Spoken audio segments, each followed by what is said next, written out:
નમસ્કાર. ધોરણ 10માં 12માં પાઠની સમજૂતી જે છે એ આપણે અગાઉના લેક્ચરમાં મેળવતા હતા. પાઠ જે છે એમાં આપણે અગાઉ જોયું કે ચોપડાની ઇન્દ્રજાળ જે છે એમાં પ્રાચીન સમયથી લઈ અને અત્યાર સુધી આપણે જોઈએ કે જે અંતરિયાળ વિસ્તારમાં રહેતા લોકો જે છે એમની પાસેથી વ્યાજનું વ્યાજ જે છે એ ચક્રવૃદ્ધિ વ્યાજ લઈ ભોળી અને અજ્ઞાન પ્રજા જે છે એને છેતરવામાં આવે છે. તો આગળ આપણે જોયું કે શાહુકારો જે છે એના દીકરા ભૂખ્યા ન રહે એ માટે જે દેણદારો જે છે એ પોતે વ્યાજ સ્વરૂપે ઘણું બધું આપે છે, છતાં પણ એના ચોપડામાં એવી નોંધ કરવામાં આવતી નથી.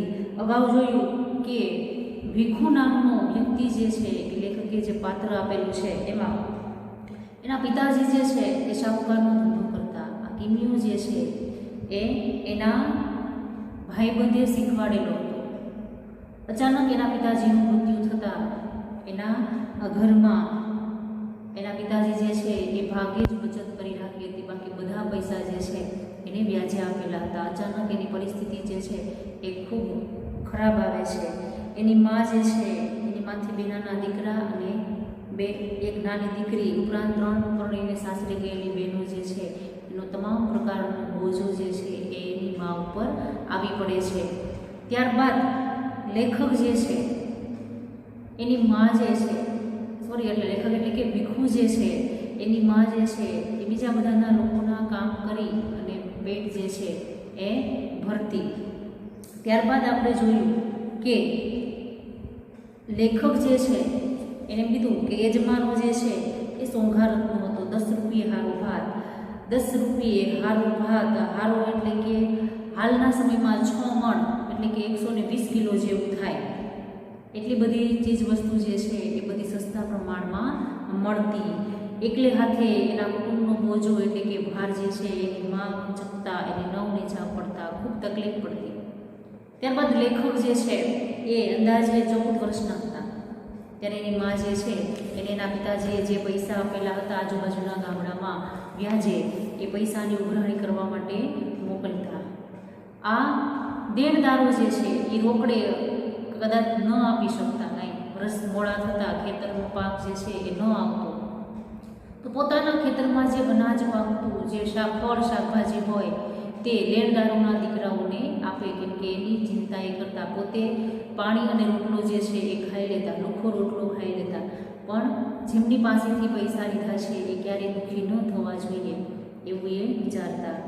હવે આપણે આગળ જોઈએ. અહીં સુધીની માહિતી જે છે આપણે મેળવેલી હતી. ધરમપુરથી 5 માઇલ દૂર મરઘમાળ ગામે રાનીપર કોમના જીવલા નામના ખેડૂત પાસે અમારું લેણું નીકળે. હવે જે ભીખુ જે છે એનું ગામ ધરમપુરથી 5 માઇલ દૂર મરઘમાળ નામનું ગામ જે છે ત્યાં રાનીપર એટલે કે ખૂબ નીચી કહેવાતી જ્ઞાતિ જે છે એ કોમના જીવલો નામનો ખેડૂત હતો. એમની પાસેથી ઉઘરાણી જે છે એ કરવાની હતી. કાઠા વર્ષોમાં જીવલાની સ્થિતિ બહુ કપરી થઈ ગયેલી. કપરી એટલે કે વિકટ, ખરાબ થયેલી. કે કાઠા વર્ષો એટલે નબળા વર્ષો. હાલ ઉપડી વરસાદ જે છે એ પ્રમાણમાં ઓછો થતો અથવા વધારે થતો કે જેનાથી પાક જે છે એને નુકસાન પહોંચતું. પૈસા તો જે મળે તે આપે, પણ બાપુના મૃત્યુ પછી વર્ષો વર્ષ લાકડા, ડાંગર, કઠોળ, ગોળ, કેરી, શાકભાજી, ઢોર માટે ઘાસ ને એવું કંઈ ને કંઈ વ્યાજ પેટે ભરે. ત્યારબાદ જીવલો જે છે એ હતો ખૂબ ગરીબ, પણ જ્યારથી આ ભીખુના પિતાજી જે છે એ મૃત્યુ પામ્યા ત્યારથી એ ગરીબ હતો, પણ મનમાં ખૂબ મોટો હતો. પોતે એવું વિચારતા કે અમને પૈસા આપેલા છે તો અમારે એના બાળકો ભૂખે ન રહે એ માટે એને મદદ કરવી જોઈએ. તો એ માટે એના પિતાજીના મૃત્યુ પછી વર્ષો વર્ષ લાકડા, ડાંગર, કઠોળ, ગોળ, શેરડી, શાકભાજી, કેરી, ઢોર માટે ઘાસ આ બધું જે છે એ પોતે આ ભીખુના ઘરે બધું નાખે અને વ્યાજ પેટે ભરે. એને એમ કે આ બધી વસ્તુ હું આપું છું, એના બદલામાં મારું વ્યાજ જે છે એ મળી જશે, પણ એવું કંઈ હાલ થતું નહીં. પણ આ બાબતથી પોતે સાવ અજાણ હતો. વર્ષ ગમે તેવું નબળું પડ્યું હોય તો એ સાહુકારના કોયરાને આપદા નહીં પડવી એ ભાવનાથી કંઈક તો આપવું જોઈએ એવું માનતો જીવલો દાનવનો શુદ્ધ. કે વર્ષ જે છે એ ગમે એવું નબળું થાય છતાં હાઉકાર એટલે શાહુકારના છોકરા જે છે એને આપદા એટલે કે મુશ્કેલી કઠિનાઈ ન પડે એ માટે એ ભાવનાથી પોતે કંઈક ને કંઈક જે પણ ખેતરમાં થતું એ એમને આપતો. એટલે એની દાનત એટલે કે એની પોતે વિચારથી શુદ્ધ હતો, એ ક્યારેય કોઈનું ખરાબ ઈચ્છતો નહીં. જીવલો અવારનવાર ઘેર આવતો, કે જીવલો જે છે એ આ ભીખુના ઘરે અવારનવાર આવતો. મારા ઉપર પુષ્કળ પ્રેમ, શેરડી, બોર, જાંબુ, કેરી એવું કંઈક ને કંઈક મારા માટે લાવે. તેની સાથે કોઈકવાર તેનો પુત્ર ગોવિંદ પણ હેર જોવાની લાલચે આવે. આ જીવલો જે છે એ અવારનવાર જ્યારે આવે ત્યારે એમ કહે છે કે મારે ઘરે આવે. એની સાથે એનો પુત્ર ગોવિંદ જે છે એ પણ હેર એટલે શહેર જોવાની લાલચથી આવે. લંગોટીની મેલું જીર્ણ ડગલું એ એનો ભૂષા, કે નાની એવી લંગોટ વાળેલી હોય, મેલું ઉપર હાવ જીર્ણ એટલે કે જૂનું અથવા સાવ આરપાર જોઈ શકાય તેવું વસ્ત્ર જે છે એ એવું એણે પહેરેલું હોય છે. જીવલો જુવાનીમાં પણ ખખડી ગયેલો, હાડપિંજર જેવો, કે પોતે યુવાન હતો છતાં પણ એ સાવ એના હાડપિંજર દેખાયેલા, સાવ ખખડી ગયેલો, નાની ઉંમરમાં વૃદ્ધ થઈ ગયેલો હોય એવું દેખાય. તો તેનો પુત્ર ગરીબડો, અર્ધનગ્ન દશામાં ખૂબ દરિદ્રતાને પણ શરમ આવે એવો. જીવલાના કુટુંબની આવી દશા છતાં તેની વફાદારી મુખ સાક્ષી જેવો હું માત્ર જોયા કરતો. અને એનો દીકરો જે છે એ પણ સાવ ગરીબડો, જોતા જેમ લાગે કે આ વિચારો છે, અને અર્ધનગ્ન દશામાં, કે અડધા કપડાં પહેરેલા હોય અને અડધા ન પહેરેલા હોય, કેમ કે એમની હાલ એવી પરિસ્થિતિ હતી કે પૂરતા કપડાં પણ લઈ શકે નહીં. ખુદ એમ કહે છે કે દરિદ્રતા એટલે ગરીબાઈને પણ શરમ આવે એવો એમનો વેશ હતો. જીવલાના કુટુંબની આવી કરુણ દશા જોઈ અને ભીખુ જે છે એ એમ કહે છે કે મને ખૂબ દયા આવતી, પણ હું ખૂબ નાનો હતો, મારાથી કંઈ થઈ શકે એમ હતું નહીં. મુખ સાક્ષી એટલે કે મૂંગા સાક્ષીની જેમ હું માત્ર એમને જોયા કરતો. બાપુ ગુજરી ગયા પછી બા મને ઉઘરાણીએ મોકલે, કે એના ભીખુ જે છે એના બાપુજી મૃત્યુ પામ્યા ત્યારબાદ ગુજરી જવું એટલે મૃત્યુ પામ્યું ત્યારે એના બા જે છે એને બધાના ઘરે ઉઘરાણી કરવા મોકલે, કે જેણે એને વ્યાજે પૈસા આપેલા હોય અથવા ઓછીના પૈસા આપેલા હોય ત્યાં. મરઘમાળમાં જીવલા ઉપરાંત પણ એક બે લેણદાર હતા, કે જીવલા સિવાયના 2-3 લેણદારો જે છે એમની પાસેથી પણ પૈસા લેવાના હતા. તેઓ જીવલાની સરખામણીમાં જરા ઠીક સ્થિતિના કહેવાય. જીવલો તો અત્યંત ગરીબ હતો, કે જીવલાની જે બી પરિસ્થિતિ હતી એ કરતાં આ બેના પાસેથી જે પૈસા લેવાના હતા એની સ્થિતિ તો ખૂબ સારી કહી શકાય એમ પ્રમાણમાં. એટલે બાને તેના પૈસા નિયમિત મળતા, એટલે એના બાને જે છે એના પૈસા વ્યાજ સ્વરૂપે નિયમિત રૂપે મળતા. પણ જીવલા પાસે તો સાવ કંઈ હતું જ નહીં, ખૂબ ગરીબ હતો. પણ જીવલો તદ્દન ભાંગી ગયેલો, કે પોતે ભાંગી ગયેલો એટલે મનથી સાવ ભાંગી પડેલો, કેમ કે એમને ખબર હતી કે વર્ષ જે છે ઉપરા ઉપરી નબળા થાય છે, વ્યાજ ભરાતું નથી, ગરીબાઈ વધતી જાય છે. પત્ની મરી ગયેલી, તેનું બારમું કરવા માટે વળી બીજું શાહુકાર કરે. એની પત્ની જે છે એ મૃત્યુ પામેલી હતી, એનું બારમું એટલે કે પાણી ઢોળ કરવા માટે પૈસા નહોતા, તો એના માટે બીજા કોઈક પાસેથી પૈસા જે છે એ વ્યાજે લીધા, એટલે બીજો નવો શાહુકાર બન્યો. એટલે જીવલા ઉપર કડક ઉઘરાણી થાય. એટલે જીવલાને એવું લાગે કે એની પાસેથી કડક ઉઘરાણી થાય, એકની કદાચ કંઈક વસ્તુ આપી જાય તો બીજો ઉઘરાણી કરે. એટલે એની પરિસ્થિતિ ખૂબ જ દયનીય હતી. રવિવારે બા મને ઉઘરાણીએ મોકલે.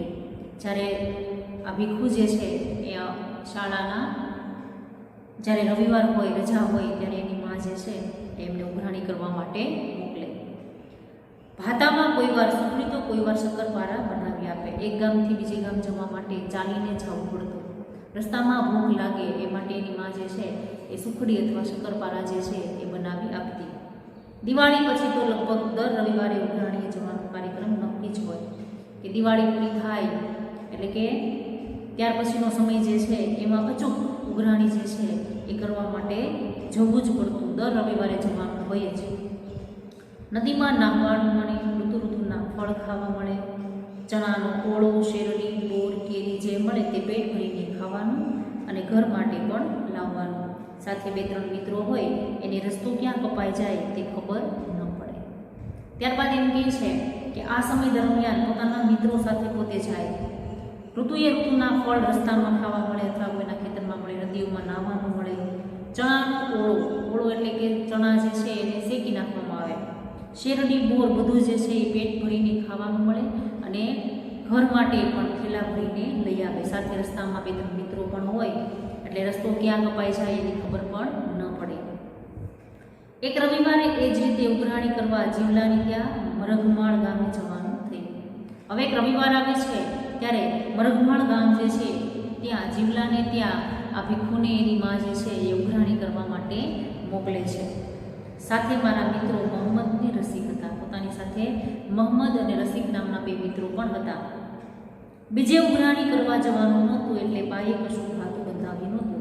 એક જ ઘરે ઉઘરાણી, જીવલાના ઘરે જ ઉઘરાણી કરવાની હતી એટલે એની માને ખબર હતી કે વહેલા સમયસર આવી જશે એટલે પોતે જે છે એને ભાતામાં એટલે કે નાસ્તામાં કોઈ વસ્તુ આપતા નથી. અમે જીવલાની ઘેર પહોંચ્યા તો માલુમ પડ્યું કે જીવલું કામ અંગે કશે બહાર ગયું હતું. હવે આ ભીખુ પોતાના મિત્રો સાથે જીવલાના ઘરે પહોંચે છે તો જીવલો ઘરે નથી અને ખબર પડે છે કે કોઈ કામસર બહાર ગયેલો છે. 12 વાગતા આવી પૂગહે, પૂગહે એટલે પહોંચશે, 12 વાગશે ત્યાં સુધીમાં આવી પહોંચશે એમ ગોવિંદે કહ્યું. ગોવિંદ એટલે કે જીવલાનો દીકરો એવું કહે છે કે 12 વાગ્યા સુધીમાં આવી જશે. એટલે સમયનો સદુપયોગ કરવા અમે એના ખેતરમાં પડ્યા કે સમય જે છે એનો સારો ઉપયોગ થાય. સદુપયોગ એટલે કે સારો ઉપયોગ થાય એ માટે આ જીવલાના ખેતરમાં પોતે જાય છે. બોરડી ઉપરથી સરસ મજાના મીઠા નાંદેરી બોર પાડ્યા, ખાધાની ગજવા પડ્યા. ગજવા એટલે ખિસ્સા. જીવલાના ખેતર જઈ એની ખેતરમાં બોરડી હશે એમાંથી બોર જે છે એ રાંદેરી એટલે એક પ્રકારની એની બોરની જાત થઈ. ખૂબ ખાધા અને ખીચા પણ ભર્યા. મરચીના છોડ ઉપરથી મરચા તો રીંગણીના છોડ તોડીને રીંગણી ઉપરથી રીંગણા તોડીને ઠેલી ઠાંસી ઠાંસીને ભરી. શાકભાજીમાં રીંગણ વાવેલા હશે તો રીંગણ જે છે એ ઉતારી અને ઠાંસી ઠાંસીને ઠેલી જે છે એ ભરી દીધી. ગોવિંદે બાવળના દાંતણ કાપી આપ્યા તે લીધા અને ગોવિંદ જે છે એને બાવળ જે છે એનું દાંતણ કાપી આપ્યું એ પણ એને લીધા. નદીમાં નાહ્યા ને જીવલાની ઝૂંપડી આવ્યા ત્યારે જીવલો આવી ગયો હતો અને નદીમાં નાહી અને ફરી પાછા જીવલાના ઘરે આવે છે ત્યાં જીવલો જે છે એ આવી પહોંચ્યો છે. તેને પૂછ્યું, ભીખલા બપોર થઈ ગયા કંઈ ખાધું કે ભૂખ્યો જ? કે ભીખુને પૂછે છે કે ભીખલા બપોર થઈ ગયા છે કંઈ ખાધું કે જમ્યું કે હજી ભૂખ્યો જ છે? ડોશીએ બાંધી આલ્યું છે. આલ્યું છે એટલે આપ્યું છે કે ડોશીમાં એ તને તારી માં, ડોશી એટલે કે એક પ્રકારનો માં શબ્દ છે કે તને શું સાથે આપ્યું છે? મેં કહ્યું કે અમે તરત જ પાછા જવાના હતા એટલે ભાતું નથી લાવ્યા. ભાતું એટલે નાસ્તો, કે અમે તરત પાછા જવાના હતા એટલા માટે અમારી માએ કંઈ ભોજન જે છે એ સાથે આપેલું નથી. જીવલો કહે, પોયરા ભૂખો તો નહીં જવા દેવો, દાળ ચોખા આપું તે ખીચડી બનાવી નાખ. જીવલાએ કીધું કે તું મારા ઘરે આવ્યો છો તો તું મારો મહેમાન કહેવાય, હું તને ભૂખ્યો ઘરે જવા દઈશ નહીં. દાળ અને ચોખા આપું, ખીચડી બનાવી નાખ. ખીચડી કે દાળ ભાત મને બહુ ભાવે નહીં. તો ભીખુ એમ કહે છે કે ખીચડી ને દાળ ભાત જે છે એ મને બહુ ભાવે નહીં. એવી કડાકૂટ કરે. કડાકૂટ એટલે કે ખોટી માથાકૂટ શું કરે એટલે ના પાડી. પણ જીવલો એમ શાનો માને કે લેખકે ના પાડી પણ જીવલો કાંઈ એમ માને હતો નહીં. પોતે ગરીબ હતો પણ મનનો ખૂબ મોટો હતો. ભીખલાને હીરો બહુ ભાવે. હીરો એટલે કે શીરો. પોતે એમ કહે છે કે આ ભીખુ જે છે એને શીરો બહુ ભાવે. એમ કહી ગોવિંદને મોકલી ક્યાંકથી ગાયનું પાશેર ઘી મંગાવ્યું કે પાશેર જેટલું ઘી મંગાવી અને પોતે શીરો બનાવે છે. મોટી દીકરી પાસે ચોખા દળાવ્યા, થોડો ગોળ કાઢીને આપ્યો, 3 પથ્થર મૂકી ચૂલો બનાવ્યો. પછી કાંસાના તાંસણામાં લાકડાના તવેતાથી આવડે એવો શીરો બનાવ્યો. જીવલો કેળના પાન કાપી લાવ્યો. ગોવિંદે થોડા કાંદા સમારી આપ્યા અને અમે 3 જણા શીરો ખાવા બેઠા. ત્યારબાદ ભીખુ જે છે એ પોતે શીરો બનાવે છે. એની મોટી દીકરી જે છે એમની પાસે જીવલો ચોખા દળાવે છે. ત્યાં દીકરા પાસે ગોવિંદને કહે છે કે ગામમાંથી તું ગાયનું પાશેર ઘી લઈ આવે. 3 પથ્થર મૂકી ચૂલો બનાવે. કાંસાના તાંસણામાં એટલે કોઈ પાત્ર વાસણ કે જેમાં લાકડાના તવેતાથી સરસ આવડે એવો શીરો બનાવે છે. કેળના પાન ઉપર 3 જણા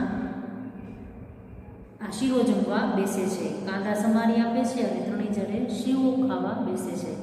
પ્રેમનો શીરો એનો વળી આનંદ કંઈક ઓર જ હોય છે કે જે વ્યક્તિ જે છે એ ગમે તે જમાડે, પણ જો પ્રેમથી જમાડવામાં આવે તો કોઈ પણ વસ્તુ જે છે એ ખૂબ મીઠી લાગે છે. અમે ધરાઈને ખાધું. ધરાઈને ખાવું એટલે પેટ ભરીને ખાવું. અમે જવા નીકળ્યા તે પહેલાં જીવલાએ પૂછ્યું, જીવલા થોડાક પૈસા આપશે કે? એટલે કે જ્યારે ભીખુ પોતે પોતાના મિત્રો સાથે નીકળે છે ત્યારે જીવલાને જતાં જતાં એમ કહે છે કે થોડા પૈસા હોય તો આપીશ. પૈસાની જોગવાઈ તો હમણાં નહીં થવાની, એમ જીવલાએ લાચારી વ્યક્ત કરી. એટલે કે પૈસા જે છે એની વ્યવસ્થા, જોગવાઈ એટલે વ્યવસ્થા અત્યારે થઈ શકે એમ નથી, એવી લાચારી જે છે એ પોતે વ્યક્ત કરી. એટલામાં ગોવિંદવાડામાંથી વાલોને રીંગણા લઈ આવ્યો, પણ અમારી થેલી તો ભરેલી હતી, એની મૂકવા ક્યાં? એ જ સમયે પુત્ર ગોવિંદ જે છે એ પોતાના પાછળના ઘરની જે વધારાની જગ્યા હોય એને ભાડો કહેવાય, એમાંથી વાલોર અને રીંગણા લઈ આવે છે. પણ આ ભીખુની થેલી તો ભરેલી જ છે અગાઉથી જ, તો હવે લેવા ગયા, મૂકવા ગયા? મેં જીવલાને એકાદ થેલી હોય તો આપવા કહ્યું કે ભીખુએ એમ કીધું કે જીવલા ભાઈ, તારી પાસે કોઈ થેલી હોય તો મને આપ, મારી પાસે નથી. ત્યારે જીવલો કહે, બોડીની ત્યાં વળી કાંકી કેવી? ત્યારે જીવલો જે છે એ પોતે એમ કહે છે કે બોડીને ત્યાં વળી કાંકી કેવી? એનો અર્થ એમ થાય કે જેમની પાસે ખાવાનું ન હોય એમની પાસે કોઈ સાધન ક્યાંથી હોય? જ્યાં ત્યાંથી ફાટેલો કટકો શોધી આપ્યો, તેમાં રીંગણા વાલો બાંધ્યા અને અમે ચાલી નીકળ્યા. અને જ્યાં ત્યાંથી ફાટે તૂટેલું એવું કપડું હતું એમાં આ રીંગણા અને વાલો બાંધ્યા અને પોતે ચાલી નીકળ્યા. તે રાતે મને મોડે સુધી ઊંઘ ન આવી. જીવલાના જ વિચાર આવ્યા કર્યા. એક બાજુ જીવલાનો પ્રેમ ને બીજી બાજુ એની કારમી ગરીબાઈ યાદ આવી. ભીખુ જ્યારે ઘરે જાય છે ત્યારે એને આખી રાત ઊંઘ નથી આવતી, માત્ર જીવલાની પરિસ્થિતિ વિશે જ વિચારે છે કે આ માટલો માણસ જે છે એ કેટલો બધો ગરીબ છે, એમની પાસે કાંઈ નથી, છતાં પણ એનું મન જે છે એ કેટલું મોટું છે, એમની પાસે ખાવાનું નથી. અને વારંવાર પોતે વિચાર કરે છે અને એનું વાક્ય યાદ આવે છે કે બોડીને ત્યાં વળી કાંકી કેવી? ગરીબ માણસ જે છે એની પાસે ખાવાનું ન હોય, એમની પાસે સાધન ક્યાંથી હોય? ઘડી ઘડી યાદ આવ્યા કર્યું. રાત આખી અજંપામાં ગાળી. વિચારોમાં આખી રાત જે છે એ પોતે ભીખુ ગાળે છે. હું શોષણખોર છું, બોડી જેવી જીવલાની દુર્દશા કરનાર હું જ છું. કે આ ગરીબ પરિસ્થિતિમાં જીવલો છે એની આવી સ્થિતિ કરનાર હું જ છું. પોતાની જાતને પોતે ધિક્કારે છે કે હું શોષણખોર કહેવાઉં. એવો ભાવ જાગ્યો. શીરો જમતા હતા ત્યારે જીવલાના કપડાં વગરના અને પેટમાં ખાડા પડેલા નાના છોકરા કેવું ટીકી ટીકીને જોઈ રહ્યા હતા એ દ્રશ્ય ખરું થયું. અને લેખક જે છે એ પોતે અગાઉ ખૂબ સરસ લખે છે કે જીવલો જે છે એના કપડાં વગરના છોકરા કેવા આટા મારતા હતા અને કેવું ટીકી ટીકીને એટલે કે એક નજરે જોતા હતા કે અમે શીરો ખાતા હતા અને પોતાના દીકરા અમને જોઈ રહ્યા હતા કે જેમને ખાવા માટે રોટલો પણ નથી તો શીરો ક્યાંથી મળે? અને હું તો શોષણખોર કહેવાઉં કે એના ઘરે જઈ અને શીરો જમું. એ દ્રશ્ય જે છે એ એમની નજર સમક્ષ ખડું થાય છે. ભણવાની ને રમવાની ઉંમરે કોઈ ગોવાળિયામાં જતો, કોઈ ખેતરમાં ચાર કાપવા જતો કે ભણતર માટે લાકડા કાપતો, કોઈ શેઠિયાની ત્યાં શાહુકારી પેટે વેઠ કરતો, ત્યાં હું બીજો શાહુકાર બેઠો બેઠો શીરો ખાતો હતો. પોતાની જાતને ધિક્કારે છે કે એના નાના નાના છોકરાઓ કે જે હજી એને ભણવાની ઉંમર છે એવડા છોકરા જે છે એ કોઈ ગોવાળિયાનું કામ કરે છે, એટલે કે કોઈના ઢોર ચરાવવા માટે જાય છે, પોતાના ઢોર ચરાવવા માટે જાય છે. શાહુકાર હોય, શેઠિયા હોય એના ઘરે વેઠ કરવા માટે, વેઠ કરવી એટલે કે કામ કરાવે છે પણ એના બદલામાં કંઈ પણ આપતા નથી. અમુક જે છે એ ખેતરમાં ઘાસ કાપવા માટે જાય છે, બળતણ કાપવા માટે, લાકડા કાપવા માટે જંગલમાં જાય છે. અને હું એક વધારાનો શાહુકાર હતો કે હું જઈ અને એના ઘરે બેઠો બેઠો શીરો ખાતો હતો. એના છોકરાના મોનો કોળિયો મેં ચૂંટવ્યો હોય એમ મને લાગ્યું, ને તે પણ ઓછું હોય તેમ 2 થેલીઓ ભરીને શાકભાજી લઈ આવ્યો. મારી જાત ઉપર મને તિરસ્કાર હતો. અને પોતે વિચારે છે કે આ એના છોકરા જે છે એના મોનો કોળિયો મેં જ જાણે કે છીનવી લીધો હોય એમ મને કોઈ એવો હક નથી કે એના ઘરે જઈને શીરો ખાવું. ખૂબ પરિસ્થિતિ ખરાબ છે. જેને રોટલો ખાવા નથી મળતો એ માણસ શીરો જમાડે તો પોતે પોતાની જાતને ધિક્કારે છે. અને ઉપરથી એમ પોતે કહે છે કે આવતા આવતા 2 થેલી ભરીને શાકભાજી પણ લઈ મારી જાત ઉપર ધિક્કાર છે, એટલે કે પોતાની જાત ઉપર તિરસ્કાર કરે છે. સવારે બાને પૂછ્યું, બા જીવલાનું દેવું ક્યારે પૂરું થશે? ત્યાર પછી સવાર પડી એટલે કે ભીખુ જે છે એની બાને પૂછે છે કે બા જીવલાનું દેવું જે છે આપણને પૈસા આપવાના છે એ ક્યારે પૂરા થશે? એ બિચારો કેટલો ગરીબ છે, શી રીતે દેવું ભરી શકશે? બાએ કહ્યું, ફોગટ થોડું આપે છે, મૂળાના પતિકા જેવા રૂપિયા રોકડા કાઢીને આપ્યા છે, મારે ગળે એ વાત ન ઉતરી. તો એની મા જે છે એને પોતે એ કહે છે કે કેટલો બધો બિચારો ગરીબ છે, આટલું બધું દેવું જે છે એ શી રીતે ભરી શકશે? તો એની બા કહે છે કે ફોગટ એટલે કે ખોટું થોડું આપે છે, મૂળાના પતિકા એટલે કે મૂળાના પાંદડા જેવા, પતિકા એટલે પાંદડા જેવા રૂપિયા ગણીને આપ્યા છે. તો આ વાત જે છે એ મને મનમાં બેઠીને વાત ગળે ન ઉતરવી એટલે રૂઢિપ્રયોગનો અર્થ છે કે કંઈ પોતાને આ વાત જે છે એ મગજમાં ન બેઠી, પોતાને આ વાત ન ગમી. વર્ષ દિવસ પછી જીવલો ફસલ લઈને આવતો હતો. વર્ષ થયું એટલે જીવલો જે છે એ ફસલ એટલે કે જે પાક પોતાના ખેતરમાં થયેલો હતો એ અનાજ લઈને આવે છે. ગાડું છોડી પછેડીમાં બાંધી લાવેલો નાગલીનો રોટલો રોટલે બેસીને ખાતો.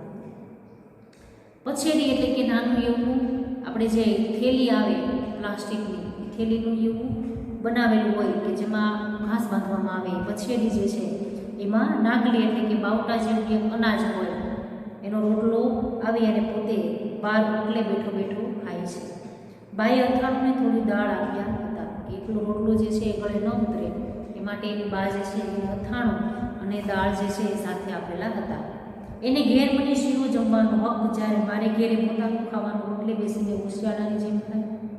ફરી પાછા ભીખુ જે છે એ પોતે વિચારે છે કે એના ઘરે મને શીરો જમવાનો હક, અને એ મારા ઘરે આવે છે ત્યારે ઘરની બહાર રોટલે બેઠો બેઠો એ પોતાની સાથે લાવેલો ભોજન ખાય છે. એ વિરોધાભાસ મને છે. આ બેમાં કેટલી બધી વિરોધતા રહેલી છે કે એક તો જીવલો છે કે એના ઘરે જઈ હું એનો ઘરનો જ શીરો જે છે એ રાંધીને એના ઘરમાં ખાઉં છું, જ્યારે એ પોતાની સાથે રોટલો લઈ આવે છે અને એ રોટલો ઘરના બહાર રોટલે બેસીને ખાય છે. તો આ બંનેની વિરોધતા જે છે એને ખૂંચવા લાગે છે. હું ત્યારે 10મા ધોરણમાં ભણું, ત્યારે આ ભીખુ જે છે 10મા ધોરણમાં ભણું.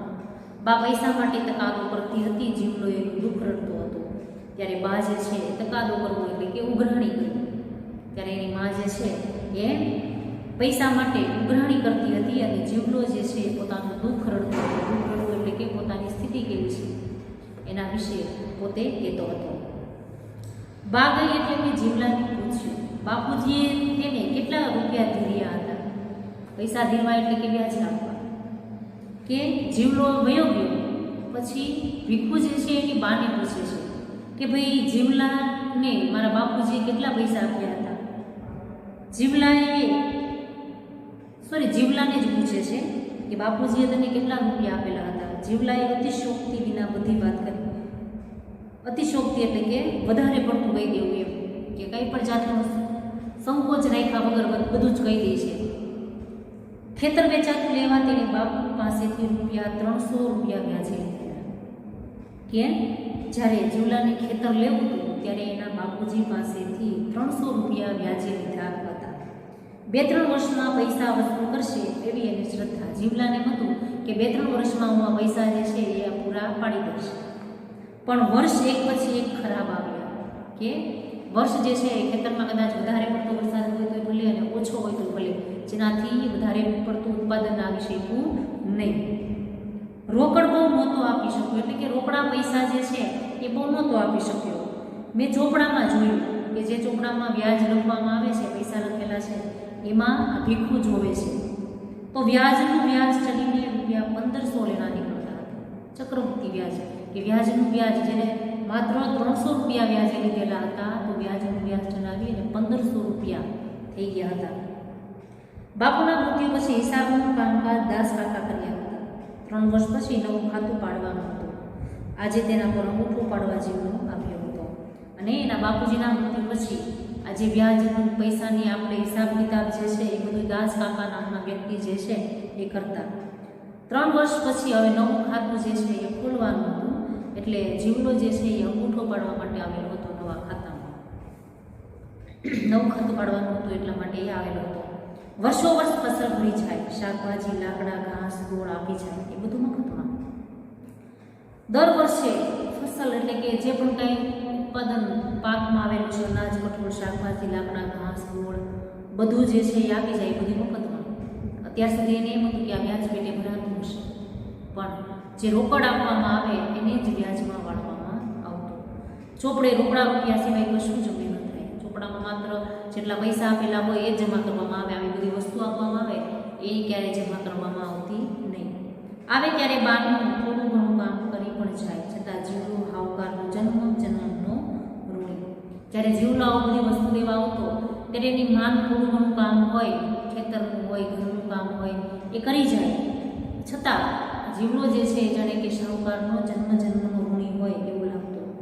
પૈસા ખોટા કરવાની જરાય દાન નથી, કે પૈસા બીજાના ખોટા કરવા એવી એની જરાય દાન થતી નહીં. તારા પૈસા દૂધે ધોઈને આલવાના તેવી પ્રામાણિકતા. દૂધે ધોઈને આપવા એટલે કે આપ્યા છે એવા પોતાને પાછા આપી દેશે. શુદ્ધ દાનથી પોતે પ્રામાણિકતાથી ચાલવાવાળો માણસ હતો. એ જીવનો રાત દિવસ કાળી મજૂરી કરે. કાળી મજૂરી કરી એટલે અતિશય મહેનત કરવી, પરિશ્રમ રાત દિવસ જોયા વગર. તોય તેના છોકરા ભૂખે મરે. આટલી બધી મહેનત કરે છતાં પણ એના છોકરા ભૂખે મરવા એટલે કે પૂરું સમયસર પોતે જમાડી પણ શકતો નથી. આટલું આપવા છતાં 300ના 1500 શી રીતે થયા એ સમજવા જેટલી તેનામાં બુદ્ધિ તો શાંત હોય કે આટલું થયું છતાં પણ 300 રૂપિયા વ્યાજે લીધેલા હતા, એના 1500 રૂપિયા કેવી રીતે થયા એ સમજવાની બુદ્ધિ પણ એનામાં ક્યાંથી હોય? કેમ કે પોતે તો સાવ નિર્દોષ ભોળો પ્રામાણિક માણસ હતો. એને બીજાની ઉપર શ્રદ્ધા હતી, વિશ્વાસ હતી કે આ ક્યારેય ખોટું કરી શકે નહીં. શાહુકારનો ચોપડો જૂઠું થોડું વાંચે એવો એને વિશ્વાસ કે શાહુકારનો ચોપડો જે છે એ કંઈક ખોટું થોડું બોલે, એમાં ખોટું થોડું લખાય એવો એમને દ્રઢ વિશ્વાસ હતો. આવા શોષિત દરિદ્ર નારાયણની કરુણ દશા જોઈને મારું હૃદય દ્રવી ઉઠ્યું. આવા શોષિત દરિદ્ર નારાયણ એટલે કે અતિશય ગરીબ માણસ જે છે એની આવી કરુણ દશા જોઈ અને મારું હૃદય જે છે એમાં મને ખૂબ દુઃખ થયું. હૃદય દ્રવી ઉઠવું એટલે કે અતિશય દુઃખ થવું, પીડા થવું. મુદ્દલ કરતાં તો કેટલોય વધારે એ આપી ચૂક્યો હતો. મૂળ પૈસા આપવાના હતા એના કરતાં તો એ કેટલું બધું આપી ચૂક્યો હતો. છતાં શાહુકારના રાતા ચોપડામાં દેવું 5 ગણું મળતું હતું. છતાં પણ એની ક્યાંય ગણતરી કરવામાં આવતી નહીં અને શાહુકારના ચોપડામાં જે લખેલું છે એના કરતાં તો 5 ગણું દેવું જે છે એ આપી ચૂક્યો હતો. અને આજે દાસ કાકા ફરી હિસાબ કરશે ત્યારે તો એ ક્યાંય વધીને ઊભું રહેશે. અને ફરી 3 વર્ષે જ્યારે એના દાસ કાકા જે છે એ હિસાબ કરશે ત્યારે આ દેવું જે છે એ જીવલાનું ક્યાંય આવીને ઊભું રહેશે. 1500ના કેટલા થશે એ નક્કી નથી. જીવનો તો શું એની 7 પેઢી પણ આ દેવું ચૂકવી ન શકે એવી તો આ ચોપડાની ઇન્દ્રજાળ હતી. મારું હૃદય રડી ઉઠ્યું. હું ગાંધીવાદી જીવન જીવું છું એવો મારો ખ્યાલ માત્ર દંભ લાગ્યો. અને બા હજી તો હા હા કરે કે ન કરે તે પહેલાં જીવલાના દેખતા ગરીબોનું લોહી ચૂસી રક્તવર્ણા બનેલા એ શાહુકારના ચોપડાના બધા પાના મેં ચીરી નાખ્યા અને જીવલાને કહ્યું, જા તું હવે અમારા લેણામાંથી છૂટો. કે ચોપડામાં જ્યારે 3 વર્ષે હિસાબ હવે દાસ કાકા કરશે ત્યારે ખબર નહીં કે આ વ્યાજનું વ્યાજ ચડી અને કેટલા 1500ના કેટલા થશે એ નક્કી નથી. અને પોતે એમ કહે છે કે કદાચ એવી સ્થિતિ થઈ જાય કે જીવલો તો શું એની કદાચ 7 પેઢી આ વ્યાજ ભરે છતાં પણ આ વ્યાજ ભરી શકાશે નહીં. કે આ તો કેવી ચોપડાની ઇન્દ્રજાળ છે, આ તો એક ચોપડાનું એવું પ્રકારનું કાવતરું છે એવું વિચારી મારું હૃદય જે છે એ રડી ઉઠ્યું. અને પોતે એવું વિચારતા કે હું ગાંધીવાદી જીવન જીવું છું એ મારી ધારણા ખોટી છે એવો મારો ખ્યાલ જે છે એ મને દંભ લાગવા માંડ્યો, ખોટો લાગવા માંડ્યો. અને બા હજી તો હા હા કરે એ પહેલાં જ જીવલો જે છે એના જોતા તેની બા હા કે ના કરે એ પહેલાં પોતે આ ચોપડાના પાના જે છે એ ચીરી નાખે છે, ફાડી નાખે છે. કેવા છે તો કે ગરીબોનું લોહી ચૂસી રક્તવર્ણા બનેલા આ શાહુકારના ચોપડાના બધા પાના જે છે એ પોતે ચીરી નાખે છે અને જીવલાને કહે છે, ગરીબોનું લોહી ચૂસીને લાલ બનેલો ચોપડો એમ કહે છે કે એના પાના જે છે એ બધા ચીરી નાખે છે અને જીવલાને એમ કહે છે કે જા આજથી તું અમારા લેણામાંથી મુક્ત.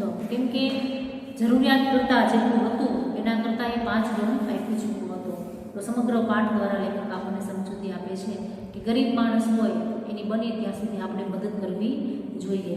અને આવું શોષણખોર વૃત્તિ જો કદાચ આપણી અંદર એવી હોય તો હંમેશા એને દૂર કરી અને ગરીબ વિશે હંમેશા વિચારવું જોઈએ.